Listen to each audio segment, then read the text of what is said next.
The Surrender. It's directed by Julia Max and is currently streaming on Shudder. And this also stars Colby Menifee, the chick who's in The Boys TV series. I think she's the secretary or whatever it is. But anyways, though, yeah. Anyways, though, this movie is an interesting one. It's hard to say if it's good or a bad movie because this one seems to be a personal film to the director who also wrote it. She also wrote and directed. Excuse me. It definitely has horror elements, but it's a drama as much as it is a horror movie, though. Maybe more drama than horror. But this was about Colby, though, who's playing the daughter or a daughter named Megan. She's with her mom, help take care of her sick father, or caretaking for her sick father, who's battling cancer. And he's got it bad. I mean, dementia. He's bedridden. I mean, dude, it's bad. So fast forward to later where daddy passes away. Mom has a plan to bring him back to life by hiring this guy who's supposedly a professional at this and has done it before. Megan thinks it's an insane idea, obviously, right?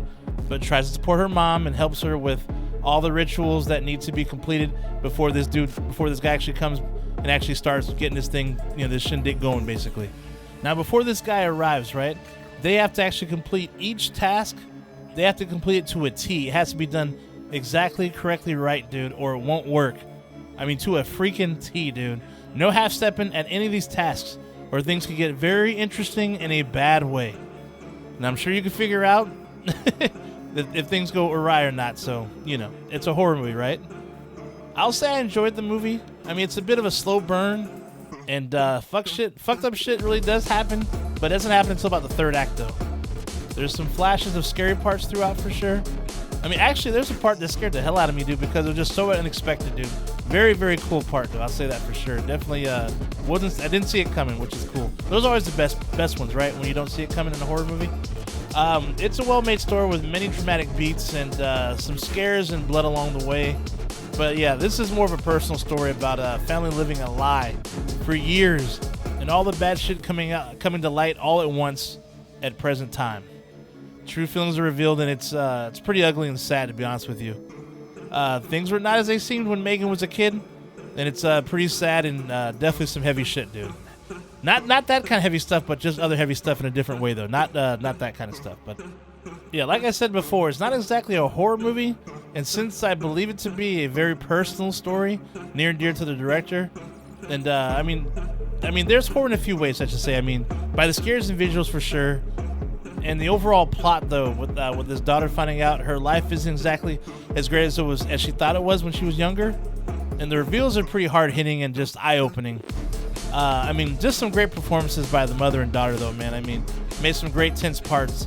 I can even say it's like I said, it's even more of a drama movie, though. But I mean, the scary parts are more impactful, though, since they are few and far between. Very interesting ending, dude. Very, very interesting, dude. I won't spoil anything, though, but I don't know. Yeah, I just, yeah.